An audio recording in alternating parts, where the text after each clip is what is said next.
जो ध्यान मार्ग में आते हैं, आध्यात्मिक मार्ग में आते हैं, उनके मन में यह प्रश्न तो अक्सर उठता ही रहता है कि मोक्ष यानी क्या? मोक्ष कैसे प्राप्त होता है? मोक्ष का अनुभव कैसा होता है? मोक्ष में कैसा आनंद मिलता है? जब मोक्ष की स्थिति प्राप्त होती है तो हमें अपने भीतर कैसा लगता है? यानी ये मोक्ष क्या है? नमस्ते। तो आज मैं आप सभी को यह समझाऊंगी कि मोक्ष का सही अर्थ क्या होता है।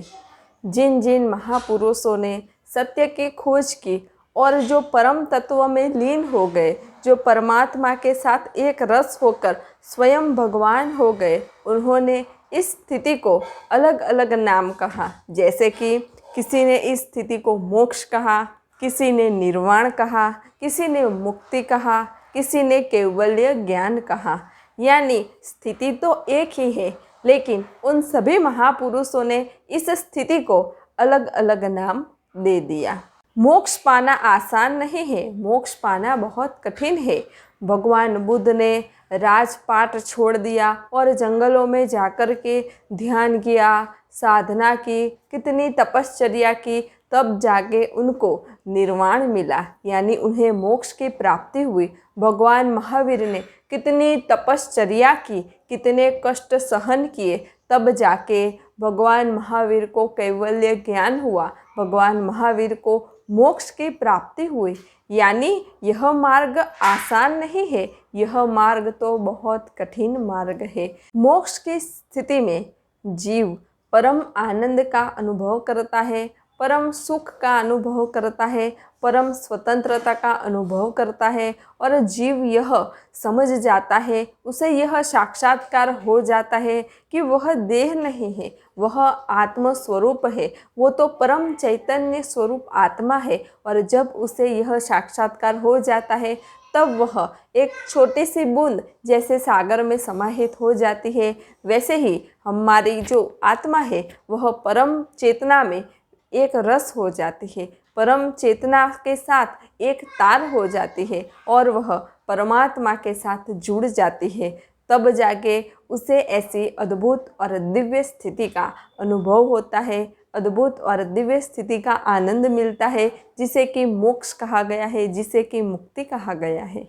जब कोई साधक बाह्य जगत से विमुख हो जाता है और अंतर जगत में प्रवेश करता है, यानी उस चेतन जगत में प्रवेश करता है, उस ऊर्जा के जगत में प्रवेश करता है, तब वह ध्यान और साधना से जुड़ जाता है।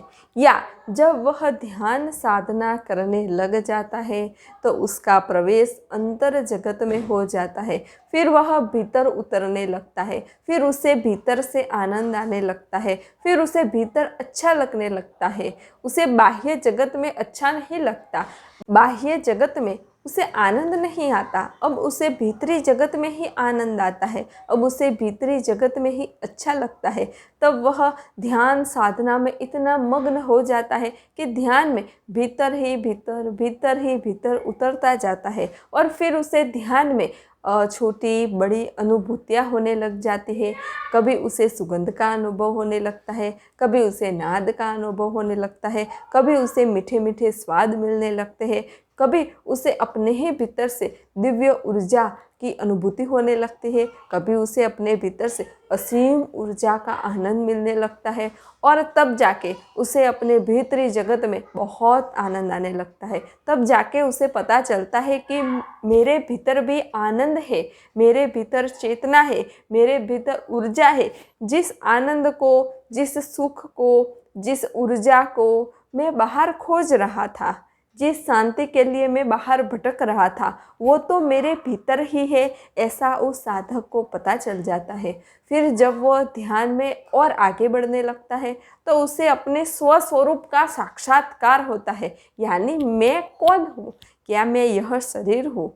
नहीं, उसे यह पता चल जाता है कि मैं यह देह नहीं हूँ, मैं तो परम चैतन्य स्वरूप आत्मा हूँ, ऐसा उसे साक्षात्कार हो जाता है। और जब उसे यह साक्षात्कार हो जाता है तब वह परम आनंद से भर जाता है, परम भाव से भर जाता है कि ओहो, मैं स्वयं ज्ञान स्वरूप हूँ, मैं स्वयं परम चैतन्य स्वरूप हूँ, मैं खुद ही शांति स्वरूप हूँ, मैं प्रेम स्वरूप हूँ, मैं खुद ही आनंद का महासागर हूँ, ऐसा उसे दिव्य ज्ञान हो जाता है, ऐसा उसे आत्मज्ञान हो जाता है। वो कहीं पुस्तक में नहीं पढ़ता, वह ज्ञान उसे अपने ही भीतर से प्राप्त हो जाता है। तब जाके उसे पता चलता है अपने स्वरूप का, और तब भी वह अपनी ध्यान साधना तो जारी रखता है। फिर ध्यान साधना में आगे आगे आगे आगे जाते हुए एक स्थिति ऐसी आती है कि अब वह सूक्ष्म नहीं रहता, सूक्ष्म से विराट हो जाता है। अब वह बूंद नहीं रह गया, बूंद से सागर हो जाता है। यानी अब उसका अस्तित्व छोटा नहीं, अब उसका अस्तित्व विराट हो जाता है, क्योंकि अब उसे पता चल गया कि मैं परम चैतन्य स्वरूप आत्मा हूँ। और जब उसे यह साक्षात्कार हो जाता है तो वह परम चेतना के साथ एक रस हो जाता है, वह परम चेतना के साथ एक तार हो जाता है, और वह परमात्मा के साथ एक रस हो जाता है। और जब वह परम चेतना के साथ परमात्मा के साथ एक रस हो जाता है तो उसे एक ऐसी दिव्य स्थिति प्राप्त होती है जिस स्थिति में आनंद ही आनंद है, जिस स्थिति में चैतन्य ही चैतन्य है, जिस स्थिति में अद्वैत आनंद है। और जब उसे यह स्थिति प्राप्त हो जाती है तब वह जन्म मरण के चक्कर से मुक्त हो जाता है, वह सभी सुख दुख से परे हो जाता है, वह मान अपमान से परे हो जाता है, और वह एक दिव्य आनंद को प्राप्त करता है, परम आनंद का अनुभव करता है, परम स्वतंत्रता का अनुभव करता है। यही है मोक्ष, यही है मुक्ति, यही है निर्वाण। लेकिन बोलना आसान है, इस मार्ग पे चलना, आगे बढ़ना, इस मार्ग पे टिके रहना यह बहुत कठिन है। मोक्ष की यात्रा करने के लिए, मोक्ष तक पहुंचने के लिए आज से ही शुरुआत करें। आज से ही हर रोज़ सुबह ब्रह्म मुहूर्त में उठे, ध्यान करें, साधना करें, मेडिटेशन करें और इस मार्ग में आगे बढ़ते जाएं। आप जैसे जैसे इस मार्ग में आगे बढ़ते जाएंगे वैसे वैसे आपको अपने भीतरी जगत की, अंतर जगत की दिव्य अनुभूतियाँ होने लगेगी, और एक ना एक दिन आप भी मोक्ष की दिव्य स्थिति को प्राप्त कर सकेंगे। जिस भी मनुष्य को यह मोक्ष की स्थिति प्राप्त हो जाती है उसके भीतर एक करुणा का भाव प्रकट होता है कि अरे ये मनुष्य बाह्य जगत में दौड़ रहा है, ये मनुष्य बाहर शांति खोज रहा है, यह मनुष्य बाहर आनंद खोज रहा है, जो कि बाहर खुशी आनंद है ही नहीं। जो आनंद है, जो शांति है वह तुम्हारे भीतर ही है और तुम्हारे पास ही है। तुम थोड़ा भीतर उतरो तो सही, तुम्हें यह आनंद, यह शांति अपने भीतर ही मिल जाएगी। यह सब तुम्हारे भीतर ही है।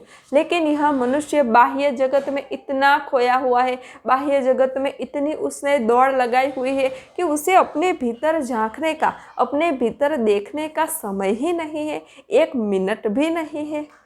तो उस ऐसे व्यक्ति जिसे यह स्थिति प्राप्त हो जाती है उसके भीतर ऐसा करुणा का भाव प्रकट हो जाता है, उसके भीतर एक निस्वार्थ प्रेम प्रकट हो जाता है। उसे ऐसा होता है कि नहीं, जो मुझे मिला वो सभी को मिले, मुझे अपने भीतर से आनंद मिला आप सभी को मिले, मुझे अपने भीतर शांति मिली तो आप सभी को मिले। ऐसा उसके भीतर एक दिव्य भाव, एक शुद्ध भाव प्रकट हो जाता है। तो मोक्ष की स्थिति तो बहुत अद्भुत और दिव्य होती है। इस स्थिति को प्राप्त करना बहुत कठिन होता है, लेकिन अगर हम प्रयत्न करें, कोशिश करें तो हम भी इस मोक्ष की स्थिति को प्राप्त कर सकते हैं। तो आप भी हर रोज़ ध्यान करना प्रारंभ कीजिए, मेडिटेशन करना प्रारंभ कीजिए, जिससे कि आप इस स्थिति तक पहुंच सकें। तो अगर आपको यह नहीं पता कि अरे मैं ध्यान कैसे करूं, ध्यान की शुरुआत कैसे करूं, ध्यान में कैसे बैठूं, तो इन सभी टॉपिक्स के ऊपर मैंने वीडियोस बनाए हुए हैं जिसकी लिंक मैंने डिस्क्रिप्शन बॉक्स में दी हुई है। मुझे भी ध्यान मार्ग में बहुत सारी दिव्य अनुभूतियाँ हुई है, तो मुझे कौन कौन सी अनुभूतियाँ हुई उसके आधार पे भी मैंने कई सारे वीडियोस बनाए हुए हैं जिसकी लिंक मैंने डिस्क्रिप्शन बॉक्स में दी हुई है। अगर आपको ध्यान के बारे में या किसी भी ध्यान विधि के बारे में कोई भी प्रश्न हो तो आप मुझे कमेंट में लिख के भेज सकते हैं, मैं आपको उसका उत्तर ज़रूर दूँगी। नमस्ते। सब घटवासी परमात्मा को प्रणाम।